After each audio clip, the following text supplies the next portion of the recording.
নমস্কাৰ বন্ধুসকল, welcome to maths plus. ভাৰতীয় ৰেলৱেত নতুনকৈ 10,844 মান পদৰ কাৰণে বিজ্ঞাপন প্ৰকাশ পাইছে,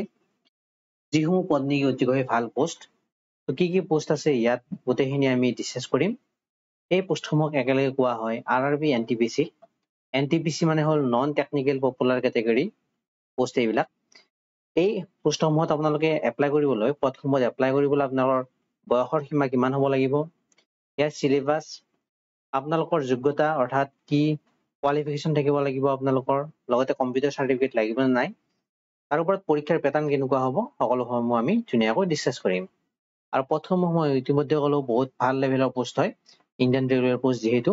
স্যালাৰি আপোনালোকৰ মোটামুটি 50 to 55,000 ইয়াত পাই যাব। গোটেইসমূহ আমি এফালৰ পৰা ডিসকাস কৰিম। তো আৰম্ভ কৰিছো ভিডিঅ'টি। অনলাইন এপ্লিকেশন কেতিয়া আৰম্ভ হ'ব গোটেইখিনি এফালৰ পৰা কৈ দিম। RRB NTPC notification 2024 অফিচিয়েল নোটিফিকেশনখন যদিও এতিয়াও পাব্লিছ হোৱা নাই, তথাপিও যি ভ্যাকেন্সি লিষ্ট হয়, মানে ক'ত কিমানটা ভ্যাকেন্সি আছে গোটেই সেইসমূহ আমাৰ ইতিমধ্যে প্ৰকাশ পাইছে। তাৰ পৰা আমি অনুমান কৰিব পাৰো যে এইবাৰ আমাৰ RRB NTPC অৰ্থাৎ ৰেলৱে ৰিক্ৰুটমেন্ট বোৰ্ডৰ যি non technical popular category post আছে, সেইসমূহত টোটেল ভ্যাকেন্সি আছে 8,444টা, যি নেকি আপোনালোকৰ ইয়াত আৰু কিছুমান ভ্যাকেন্সি যোগ হোৱাৰো চান্স আছে। কাৰণ ৰিসেন্টলি যিবোৰ আপোনালোকৰ RRB নোটিফিকেশন ওলাইছে, তাত ভালেখিনি পোষ্ট আকৌ কি হৈছে পিছত যোগ কৰা হৈছে। তো এই RRB NTPC কেনেকুৱা পোষ্টসমূহ থাকে যদি মই চাওঁ, ইয়াত থাকে আপোনালোকৰ junior clerk cum typist, accounts clerk cum typist, junior timekeeper, trains clerk, commercial cum train clerk, traffic assistant, goods guard, senior commercial cum truck ticket clerk, senior clerk cum typist,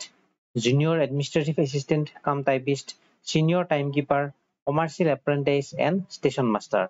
এইসমূহ হ'ল আপোনালোকৰ RRB NTPC যিসমূহ post আছে সেইসমূহ। Station master অতিকৈ এটা ভাল post, লগতে আপোনালোকৰ টিকেট কালেক্টৰ হৈছে ইয়াত। তো এইসমূহ আটাইতকৈ ভাল পোষ্ট। নটিফিকেশনখন আগষ্টৰ ফাৰ্ষ্ট ভাগতে প্ৰকাশ পোৱাৰ চান্স আছে। আৰু অনলাইন আপোনালোকৰ কেতিয়া ষ্টাৰ্ট হয় এপ্লিকেশন ডেট, সেইটো আমি নটিফিকেশন প্ৰকাশ পালে গম পাম। লগতে এক্সাম ডেটো তাত ধুনীয়াকৈ প্ৰকাশ পাব। ঠিক আছে, এতিয়া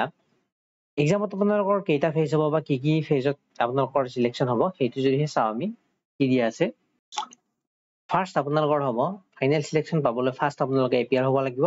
CBT 1, অৰ্থাৎ CBT মানে হ'ল কম্পিউটাৰ বেসড টেষ্ট। CBT মানে হ'ল কম্পিউটাৰ বেসড টেষ্ট। CBT 1ত কোৱালিফাই হলে আপোনালোকে পাব CBT 2। CBT 2 আপোনালোকে এক্সাম দিব লাগিব। আকৌ তাত যি ফাইনেল কাট অফ ওলাব, তাৰ পিছত যদি আপুনি সিলেকশন পায় তেতিয়াহ'লে আপোনালোকৰ স্কিল টেষ্টত এপিয়াৰ হ'ব লাগিব। স্কিল টেষ্ট আপোনালোকৰ কিছুমান টাইপিং টেষ্ট হ'ব পাৰে। সকলোসমূহ পোষ্টত স্কিল টেষ্টৰ প্ৰয়োজন নাই, কিছুমান পোষ্টত স্কিল টেষ্টৰ প্ৰয়োজন আছে। যিখিনি পোষ্টত স্কিল টেষ্ট প্ৰয়োজন আছে সেইখিনিত আপোনালোকে স্কিল টেষ্টত এপিয়াৰ হ'ব লাগিব। আৰু যদি সেই পোষ্টত যিটো পোষ্টত আপোনালোকে সিলেকশন পায় সেই পোষ্টত যদি স্কিল টেষ্টৰ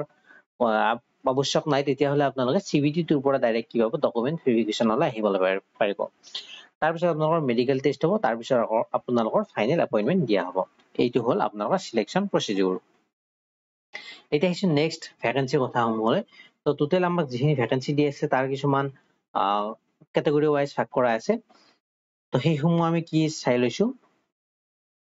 যিসমূহ আপোনালোকৰ দুটা মেইনলি কেটেগৰী আছে, এটা হ'ল আণ্ডাৰ গ্ৰেজুৱেট কেটেগৰী আৰু এটা হ'ল গ্ৰেজুৱেট। আণ্ডাৰ গ্ৰেজুৱেটৰ কাৰণে আপোনালোকে 12 পাছ হ'লে হ'ল, অৰ্থাৎ আপোনালোকৰ HS পাছৰ চাৰ্টিফিকেট থাকিলে হ'ল। নেক্সট আপোনালোকৰ আছে গ্ৰেজুৱেট। তো ইয়াৰ কাৰণে আপোনালোকৰ BSc BCom অথবা ইঞ্জিনিয়াৰিং হওক, যি কোনো ডিগ্ৰী নহওক কিয়, আপোনালোকে যদি গ্ৰেজুৱেট হয় তেতিয়াহ'লে এইসমূহ পোষ্টৰ কাৰণে আপোনালোকে এলিজিবল হ'ব। এইসমূহ পোষ্টৰ কাৰণে এলিজিবল হ'বলৈ আপোনালোকক মিনিমাম 12 পাছ হ'ব লাগিব, আৰু এইসমূহ হ'লে আপোনালোকৰ মিনিমাম ডিগ্ৰী এটা থাকিব লাগিব। ইয়াত কোনো ITI বা টেকনিকেল বেকগ্ৰাউণ্ডৰ ডিগ্ৰীৰ প্ৰয়োজন নাই। যিকোনো নৰ্মেল ডিগ্ৰী হ'লে আপোনালোকে ইয়াত এপ্লাই কৰিব পাৰিব। আৰু আণ্ডাৰ গ্ৰেজুৱেট সকলে আণ্ডাৰ গ্ৰেজুৱেটতো এপ্লাই কৰিব পাৰিব। মানে যদিহে আপোনালোকে গ্ৰেজুৱেট হয় তেতিয়াহ'লে এইসমূহ পোষ্টৰ লগতে এইসমূহ পোষ্টতো আপোনালোকে এপ্লাই কৰিব পাৰিব। 12 পাছৰ নাম্বাৰ অফ পোষ্ট হ'ল 3,404 আৰু গ্ৰেজুৱেট লেভেলৰ নাম্বাৰ অফ পোষ্ট হ'ল 7,479, আৰু টোটেল এনেকৈ আমাৰ 18,844টা পোষ্ট আছে। নেক্সট আমি চাইছো যিসমূহ আপোনালোকৰ আণ্ডাৰ গ্ৰেজুৱেট পোষ্ট আছে সেইসমূহ পোষ্টৰ কেনেকুৱা কেটেগৰী পোষ্ট আছে তাত আপোনালোকৰ, আৰু লগতে তাৰ এগেইনষ্টত কিমানটা ভ্যাকেন্সি আছে সেইসমূহ আমি চাইছো ফাৰ্স্ট আপোনালোকৰ আন্ডাৰ গ্ৰেজুৱেট যাৰ নেকি কোৱালিফিকেশ্যন 12 পাছ অৰ্থাৎ হাই সেকেন্ডাৰী পাছ হ'ব লাগে তাত আপোনালোকৰ পোষ্ট হ'ল জুনিয়ৰ ক্লাৰ্ক কাম টাইপিষ্ট তাত ভ্যাকেন্সি আছে আপোনালোকৰ 990 টা সেকেন্ড ক্যাটাগৰী পোষ্ট হ'ল একাউন্টস ক্লাৰ্ক কাম টাইপিষ্ট তাত আপোনালোকৰ ভ্যাকেন্সি আছে 361 থাৰ্ড টু হ'ল আপোনালোকৰ ট্ৰেইনছ ক্লাৰ্ক তাত ভ্যাকেন্সি আছে 68 টা আৰু ফোৰ্থ টু হ'ল আপোনালোকৰ কমাৰ্চিয়েল কাম টিকেট ক্লাৰ্ক তাত আপোনালোকৰ ভ্যাকেন্সি আছে 1985 টা তেনেকৈ গোটেইখিনি টোটেল কৰিলে আমাৰ টোটেল ভ্যাকেন্সি আছে এইটো ক্যাটাগৰীত 3404 টা যেনেকি আপোনালোকৰ এইচএছ পাস কোৱালিফিকেশ্যন হলে ইয়াত এপ্লাই কৰিব পাৰিব এতিয়া হৈছে আমি আৰআৰবি এনটিপিসিৰ গ্ৰেজুৱেট লেভেলৰ যিসমূহ পোষ্ট আছে সেইসমূহ কেনেকুৱা পোষ্ট আছে ফাৰ্স্ট পোষ্ট হ'ল আপোনালোকৰ গুডছ ট্ৰেইন মেনেজাৰ তো একদম ভাল লেভেলৰ পোষ্ট এইটো আপোনালোকে ম্যাক্সিমাম স্যালাৰি পাব লগতে ষ্টেচন মাষ্টাৰটো ভাল স্যালাৰি আপোনালোকে পাব লেভেল 6 ৰ পোষ্ট হয় দুটা ইয়াত আপোনালোকৰ টোটেল ভ্যাকেন্সি ইয়াতে আছে ম্যাক্সিমাম কিমান আছে 2684 টা আপোনালোকৰ অনলি গুডছ ট্ৰেইন মেনেজাৰত ভ্যাকেন্সি আছে আৰু ইয়াত আপোনালোকে যদি সোমাব পাৰে এবাৰ বাহিৰা সাইডৰ পৰা বহুতখিনি ইনকাম হৈ যায় তো ভাল ইনকামে হয় নেক্সট আপোনালোকৰ পোষ্ট হ'ল চিফ কমাৰ্চিয়েল কাম টিকেট সুপাৰভাইজাৰ ইয়াত পোষ্ট আছে আপোনালোকৰ 1737 টা next senior clerk cum typist ইয়াত পোষ্ট আছে 725 টা তাৰ পিছত জুনিয়ৰ একাউন্ট এসিস্ট্যান্ট কাম টাইপিষ্ট ইয়াত পোষ্ট আছে 1371 টা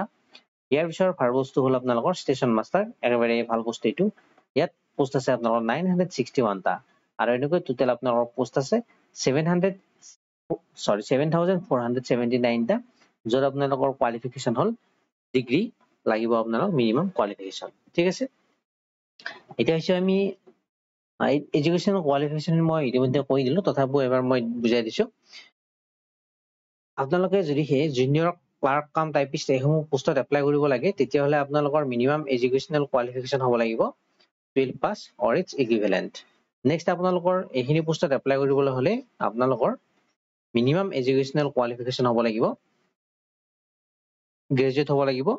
তাৰ পিছত আপোনালোকৰ টাইপিং লাগিব হিন্দী অথবা ইংলিশত আৰু আপোনালোকৰ খুব সম্ভৱত এখন সাৰ্টিফিকেটৰ খুদিব পাৰে 6 মাহ বা 1 বছৰীয়া কম্পিউটাৰ কোৰ্স কৰা তো নোটিফিকেশন হলে এইটো ভালদৰে ক্লিয়াৰ হৈ যাব আহিছো আমি নেক্সট এজ লিমিটৰ বিষয়ে তো কোনটো ক্যাটাগৰী পোষ্টত এপ্লাই কৰিবলৈ আপোনাৰ কিমান এজ হ'ব লাগিব হেইটো যদি আমি চাও যেনেকি আপোনালোকৰ এইটো হ'ল আপোনাৰ আন্ডাৰ গ্ৰেজুৱেট পোষ্টৰ কাৰণে লিখিবলৈ ৰৈ গ'ল এইটো আন্ডাৰ গ্ৰেজুৱেট পোষ্টৰ কাৰণে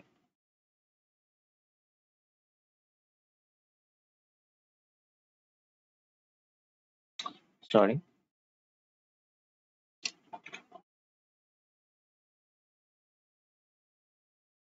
আন্ডাৰ গ্ৰেজুৱেট পোষ্টসমূহৰ কাৰণে যাৰ কোৱালিফিকেশ্যন আছিল এইচএছ পাস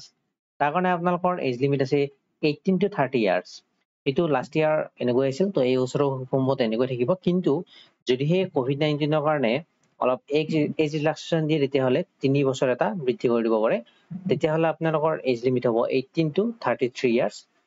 হেইটো হ'ব আপোনালোকৰ ইউআৰ ৰ কাৰণে ওবিসি কাৰণে আকৌ এক্সট্ৰা আপুনি 3 বছৰ ৰিজাৰ্ভেশন পাব এসসি এসটি হলে আকৌ এক্সট্ৰা 5 বছৰ ৰিজাৰ্ভেশন পাব তাৰমানে এসসি এসটি হলে আপোনালোকৰ 18 to